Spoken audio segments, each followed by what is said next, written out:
Welcome to the Ethics Movement, where we unpack the day's big stories and how they relate to ethics and compliance. I'm your co-host, Tom Fox, the Compliance Evangelist. And I'm Philip Winterburn. This season on the Ethics Movement, we're talking about coronavirus and how it impacts ethics and compliance. Today's episode is all about moral agency and your company values.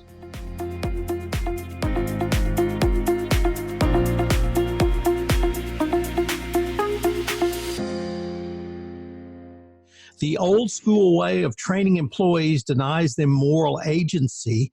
The typical training of keep your hands to yourself and don't do this and don't do that. So, Philip, where do you come out on this?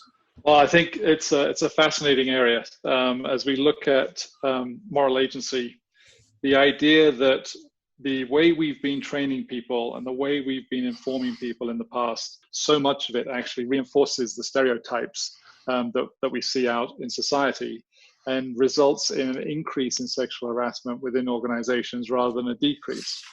Whereas, and the reason for that is the training that we have out there is actually reinforces the stereotypes and treats the trainee as though they're the offender. They're showing scenarios saying, don't do this, don't do that. Whereas if we can create training that encourages people to be the third party who intercedes. So if you see this, step in. If you see this, report it. That sort of training is far more effective because that resonates with my own personal sense of ethics far stronger than having someone tell me, you're a bad person, don't do these things. So I think there's an opportunity here for us to look at how moral agency can be used throughout our ethics and compliance program to actually drive a better outcome. So Tom, I'm interested in your perspective on this when you look at the Me Too movement. So Philip, the first thing that struck me about the Me Too movement was that sexual harassment is not the responsibility of the person who's harassed, typically a woman. Sexual harassment is my responsibility. And it's everyone's responsibility. And that message was immediately driven home to me. And what I found interesting is that training now has moved forward to catch up with where I think society had evolved most quickly after the Me Too movement. In every corporation, law firm, and business I've worked with, everyone knew who the harassers were. Everyone knew. The men knew, the women knew. It was no secret. It was an open secret. And now that open secret is no longer tolerated. And when you see something, say something has become more than just a catchphrase. It is critical and even mandatory in the corporate world. And one of the things that has struck me is that viewpoint and that concept, and indeed that entire value can make a corporation not only have more robust ethical values, but be better driven because people feel empowered to speak up. Once again, starting with the Me Too movement. But now, if a corporation embraces that, if they embrace the moral agency, which requires you to step in, it will allow employees to proffer suggestions to stop practices that might lead you down a non-profitable, uneconomic, or other path. And so I see great value for corporations which embrace this as an ethical value, as a part of their ethical culture moving forward. And for me, it all started, that realization came after the Me Too movement. Me Too is about me, and it's my responsibility to not only step in, but to say something if something happens. I think that's a great point there, Tom. I like how you reference values because at the foundation of all of this, I think a company needs to very much focus on communicating the values of the organization and the reason why the organization exists. You can look at the teachings of Simon Sinek about start with the why. And too many ethics and compliance programs, when they try and educate the workforce and raise awareness around movements like Me Too and the need to speak up, they just tell you what to do. They don't start with the why it's important and why it's true to the values of the organization and why it's fundamental to the moral of the company itself and why the company exists. And so I think there's a big opportunity for companies to start really driving programs around that why, the values, to break down bystander syndrome, because the risk you always have in these situations is people see things and assume someone else is going to step forward. And so trying to break that down by resonating with the values and the core feelings of those individuals as to why they work at those companies, why they engage with their organizations, I think can really help change the culture of the companies. What are your thoughts along those lines? Philip, when you were saying that, it struck me that those values could engender really two different responses. One, you could feel certainly protected at an organization, that it's a safe place to work, but you could also feel empowered at the same time. You could feel empowered not simply to say something if you see something, but you could be empowered to actually step up and help the company move in a more positive direction. And that can be one of the most incredibly powerful tools that an employee has is individual accountability to move a corporation forward. So the benefits from moving away from that old school command and control leadership model to a much more holistic approach, which mandates accountability both downward and upward, can lead to, I think, a more robust, flourishing corporation. I completely agree. And I came across a term the other day of self-governance, this sort of idea that if you have a robust, strong culture that is founded in the values of the organization, that you can drive this into the organization far deeper and get to the point where people are self-governing, that you don't need that command and control structure that you talked about, but the driving that more accountability within the individuals to step forward, to speak up and protect the thing that they hold dear within that company. And once again, Philip, when you have that, it's not simply say something or see something, say something, and it's entire culture around that. It is managers who are trained on how to accept that information, middle management.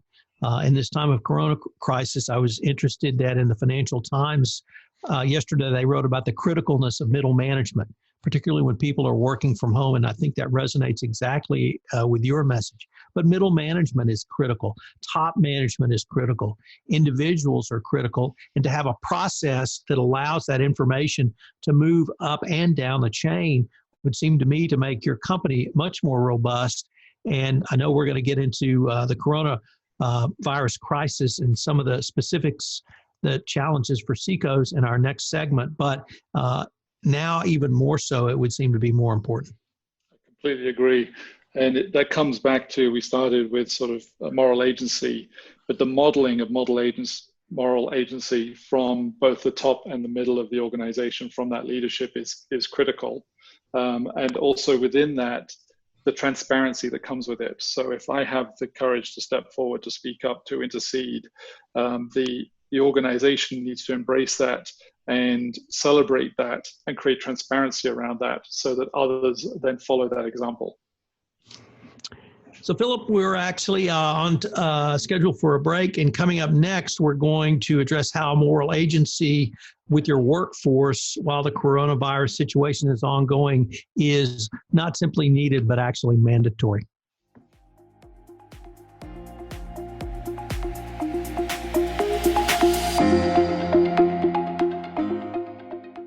Coronavirus is likely occupying a lot of your time. So to make things easy, we've gathered all of our COVID-19 compliance resources in one place.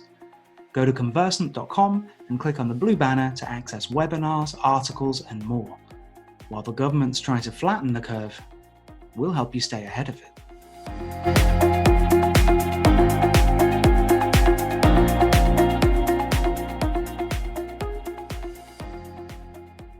Welcome back to the second section of our podcast today. I'd like to start this section with a quote from Lewis Mumford. "Man's chief purpose is the creation and preservation of values. That is what gives meaning to our civilization, and the participation in this is what gives significance, ultimately, to the individual human life." So starting with that, we really wanted to now dig into the impact that we're seeing in society today with the crisis that we're dealing with the coronavirus, COVID-19, and how that's creating unique challenges within the workforce, particularly for ethics and compliance. So Tom, maybe I'll start and ask you what some of your observations have been so far with what's emerged. So, Philip, a couple of things. One, obviously, is the displacement of the workforce away from the central location of the office to everyone working from home. There are some major corporations that have had working from home policies in place for multiple years, but for most U.S. corporations, this is a relatively new phenomenon. This, I think, has provided new challenges for every chief compliance officer and every CICO, that they need to amp up and have greater communications to maintain ethical values and maintain the level of ethical values at the company during this time. Certainly, ethical value fatigue can exist just like compliance fatigue does.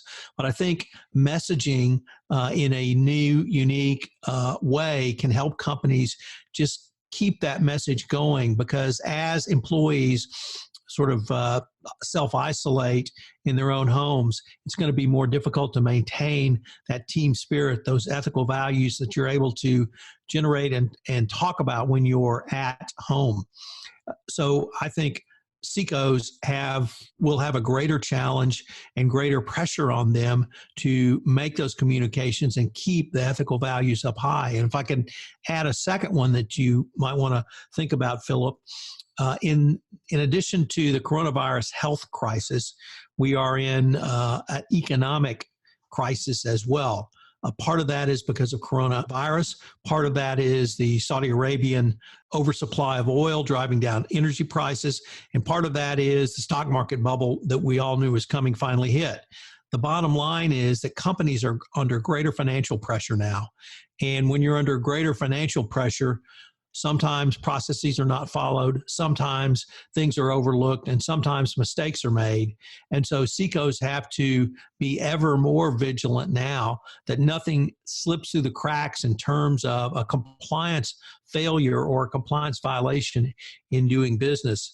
And this ethical rallying cry that you started with, I think, is a great place for a CICO to start with, getting and keeping that message going out to the corporation's troops.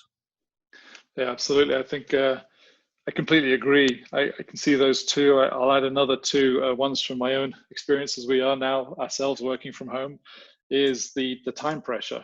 It's interesting that by working from home, I'm actually seeing this reflected in the whole team. There's an increased intensity because of the amount of forced collaboration you're having to do online through sort of online meetings and so on. There is this increased time pressure, and we know that in increased time pressure, that forces people more into system one thinking rather than system two thinking. So they're not thinking through necessarily the consequences of their actions. So that creates risk. I agree that we know that isolation breaks down cultures. It creates microcultures and informal values. And so people will lose connection with the core company's values and ethics. We know that in uncertainty, we get ethical fading. And so, at this time, it's nothing but uncertainty. And so people start to drift. And then lastly, as you mentioned, the economic pressure, I completely agree, is going to create pressure on sales teams to hit targets. And those are always situations that are rife with risk. And so it is a moment where the ethics and compliance organizations really need to double down and reinforce the activity that they have to re-emphasize the expectations of the organization, the values of the organization, and to work extra hard to reach out to this work from home community now to engage them back into the ethics and compliance culture. And so I was wondering, Tom, if you had any thoughts on guidance for people listening to this podcast of what should they be doing now to actually help pull that all back together again. And Philip, if I could add one other point, that CICOs need to ethically manage up as well. And by that, I mean, I've observed that as people have moved from working in the office to working at home, the boundaries that used to exist around calling people at home, about talking to people straight through the dinner hour, don't exist now, because you're now working. And I've seen that myself. And that has led to, it seems to me, a lot of frustration and a lot of people being actually more tired, and the proneness and a tendency to not be as sharp as you can be when you do have a specific time to leave the office, and when you do have a specific time when you're commuting, when you can't be called because of the safety reasons of not being on your phone for a business call when you're commuting. So companies need to not establish those values, but reinforce those values. And CECOs need to communicate to middle managers that they need to communicate with their troops. They need to make sure that people are not overworked. They need to make sure that people have the tools, time, and abilities to deliver what's being asked of them. The middle managers can continue to bring that message of ethical values to a corporation, but the CECO should be pushing that down to allow others to fully operationalize that, so that it doesn't sound like the CECO is preaching, but that's just part of the ongoing dialogue in the corporation to, are you okay? Do you need anything? Are you being overworked? What can we do to support you? What challenges are you having now? Is there anything you have seen that you think you need to raise to us? All of those questions that in dialogues you might have had in person, you need to, middle management needs to be encouraged to have those going forward online or over the phone. Yeah, that's a great point, Tom. Actually, at Conversant, just to share a couple of stories. One, as a reaction to what we're seeing in our workforce now working from home, we've actually instituted a company-wide recess. It's like being back at school, but there's a company-wide block of time we put on everybody's calendars, and really asking employees to try and avoid scheduling meetings at that time, avoid taking phone calls, and take that time to get up, get out, take the dog for a walk, maintain your 6 feet of separation, but do something that refreshes you and recharges you. The other thing I was reading the other day that I thought was fascinating on those lines is how an individual can help influence their supervisor. And there's a paper out there about displaying moral symbols. So pick the sort of topic of your choice, whatever that may be, but if you display moral symbols within your communications to your supervisor, you're actually less likely to be asked to act unethically. So you can influence the behavior of your boss by some of the things that you demonstrate. So I just think it's a fascinating area to dig into. Tom, do you have any closing comments that you'd like to share before we wrap up? So Philip, I would just share that we are under greater pressure now, and that greater pressure leads to greater risk. The processes, policies, and procedures you have in place, rely upon those now. Use those.